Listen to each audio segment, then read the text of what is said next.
విజిలేస్తే సుమోలు blast.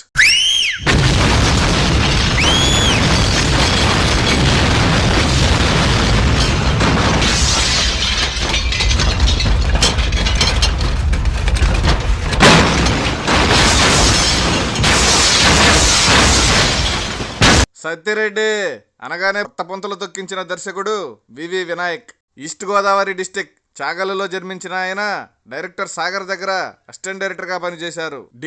Bunny సినిమాల producer, Mallidi Satyanarayana Reddy producer గా, రవితేజ హీరోగా డైరెక్టర్ గా లాంచ్ అవుదాం అనుకున్నారు. అనుకోకుండా బెల్లంకొండ సురేష్ ప్రొడ్యూసర్ గా ఎన్టీఆర్ తో ఆది చేశారు. ముందు అనుకున్న సబ్జెక్ట్ వేరు, అయితే ఎన్టీఆర్ కి తగ్గట్టుగా సబ్జెక్ట్ మార్చి చేశారు. జూనియర్ ఎన్టీఆర్ కెరీర్ లో ఫస్ట్ బ్లాక్ బస్టర్ అది. అతను మాస్ హీరోగా ఎదగడానికి అతని కెరీర్ కి ఎంతో హెల్ప్ చేసిన సినిమా అది. పవర్ఫుల్ డైలాగ్స్ తో, పవర్ఫుల్ యాక్షన్ తో ఎన్టీఆర్ ని పవర్ఫుల్ యాక్షన్ హీరోగా తీర్చిదిద్దాడు వినాయక్. కాలేజ్ స్టూడెంట్ గా లైటర్ వేలో స్టోరీ స్టార్ట్ చేసి ఫ్లాష్ బ్యాక్ లో రాయలసీమ బ్యాక్ డ్రాప్, హీరో వెళ్లి విలన్స్ ని ఎదిరించడం, ఫక్త్ కమర్షియల్ సినిమా తీశాడు. తొడగొట్టడం,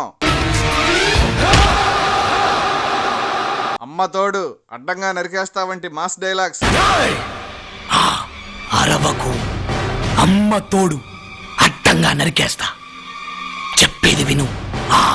సుమోల బ్లాస్టింగ్స్ తో హై వోల్టేజ్ సినిమాగా మార్చేశాడు. ఓవర్ నైట్ స్టార్ డైరెక్టర్ అయ్యాడు.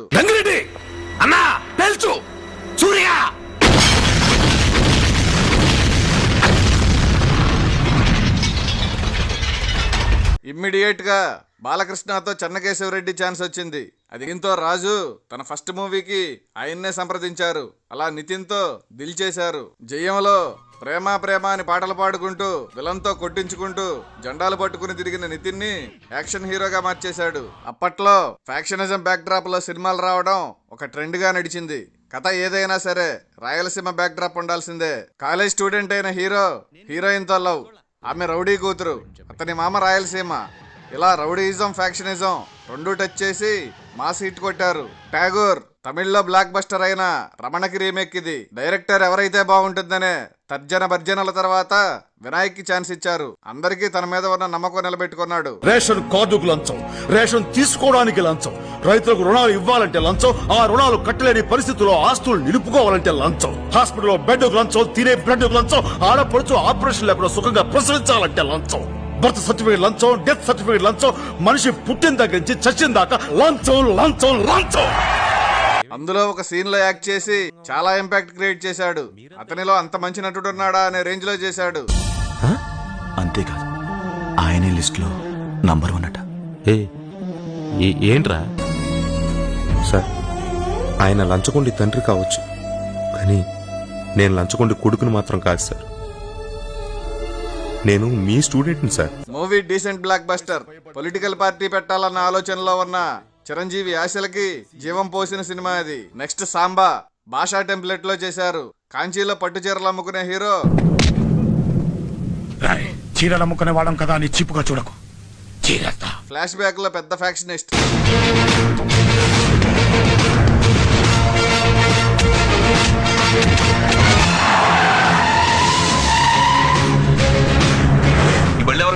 మావే దేనికి జరిగే చూస్తుండండి ఎస్పీ గారు.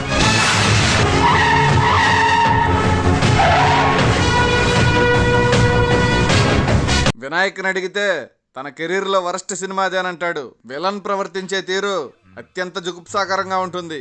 రియల్ లైఫ్ లో చాలా సెన్సిటివ్ అయిన వినాయక్ తన సినిమాల్లో అలాంటి సీన్స్ ఎందుకు పెట్టారా అని తర్వాత చాలా సార్లు బాధపడ్డారు. కొడాలి నాని ప్రొడ్యూస్ చేసిన సినిమా యావరేజ్ తో సరిపెట్టుకుంది. బన్నీ ఆర్యాతో క్లాస్ హీరో ఇమేజ్ తెచ్చుకున్న అల్లు అర్జున్ ని మాస్ హీరోగా మార్చేశాడు. ఫ్యాక్షన్ బ్యాక్ డ్రాప్ బోర్ కొడుతుందని కోనసీమ బ్యాక్ డ్రాప్ పెట్టాడు. పోలవరం టాపిక్ మీద సినిమా నడిపాడు. కామెడీ, యాక్షన్, సాంగ్స్ అన్ని వర్కౌట్ అయ్యాయి.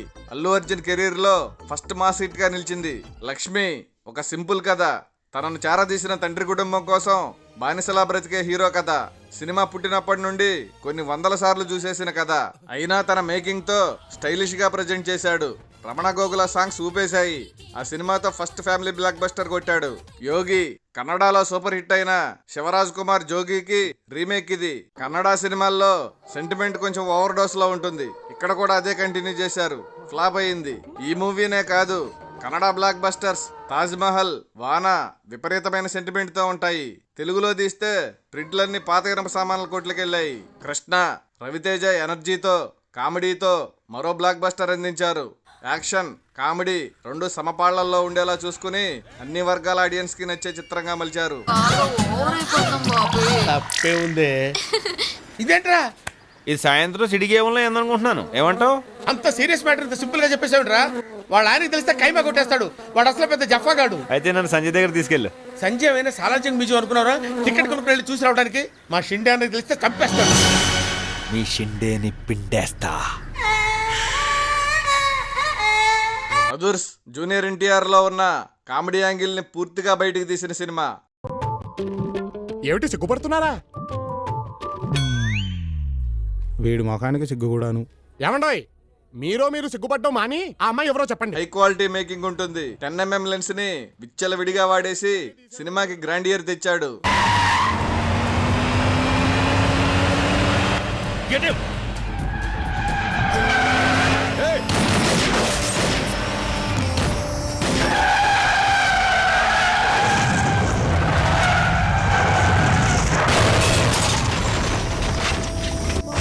బద్రీనాథ్, నరసింహనాయుడు, ఇంద్ర, గంగోత్రి వంటి బ్లాక్ బస్టర్స్ ఇచ్చిన చిన్ని కృష్ణ కథతో తీశారు. ఆయన దగ్గర ఈ కథ మిగిలిపోయినట్టుంది. ఆయన కోసమే ఈ సినిమా తీసినట్టుంది తప్ప అందులో ఏమీ ఉండదు. Songs, Allu Arjun energetic steps తప్ప ఆ సినిమా గురించి మాట్లాడుకోవడానికి పెద్దగా ఏమీ లేదు. Nayak, Ram Charan dual role. ఒక హీరో ప్లేస్ లోకి ఇంకో హీరో రావడం అనేది జనరల్ గా తెలుగు సినిమాల్లో జరిగేదే. రౌడీ అల్లుడి ఫార్మాట్ ని అప్లై చేసి మంచి కామెడీతో స్క్రిప్ట్ చేసి హిట్ కొట్టారు. పోసాని కామెడీ అయితే నెక్స్ట్ లెవెల్. ఆ ట్రాక్ కూడా రజనీకాంత్ శివాజీ నుంచి లేపారు. మాట్లాడకుండా అలా చూస్తారేంట్రా? అన్నా వీళ్ళు మళ్ళా పోగొట్టుకున్న వాళ్ళు లేరన్నా, మళ్ళీ ఎరక్కొట్టే వాళ్ళే ఉన్నారు. అరే వెంటనే విదిలేరా. మీరు వేసిన వాళ్ళకి వినిపించదు. ఇక్కడ సౌండ్ అరేంజ్మెంట్స్ అలా చేయబడ్డాయి. అయ్యా అమ్మా. అల్లుడి సేను తనకు ఫస్ట్ సినిమా ఛాన్స్ ఇచ్చిన బెల్లంకొండ సురేష్ కొడుకుని హీరోని చేయడం కోసం చేశాడు. మేకింగ్ కి ఎంత ఖర్చు పెట్టారో తెలియదు కానీ ఆర్టిస్ట్, టెక్నీషియన్స్ రెమ్యునేషన్స్ కే తడిసిపోయి ఉంటది. పబ్లిక్ దృష్టిలో అది ఫ్లాప్. బెల్లంకొండ పాయింట్ ఆఫ్ వ్యూలో hit. So no comment. Akhil, Nagarjuna కొడుకు హీరో, భారీ బడ్జెట్, ముగ్గురు మ్యూజిక్ డైరెక్టర్లు, ఏదో జువా గోవా అని హైపులు. మొత్తానికి వినాయక్ కెరీర్ లోనే భారీ డిజాస్టర్ గా నిలిచింది. ఖర్చు పెడితే సరిపోదు, కథ మంచిగా ఉండాలని మరోసారి రుజువు చేసిన సినిమా అది.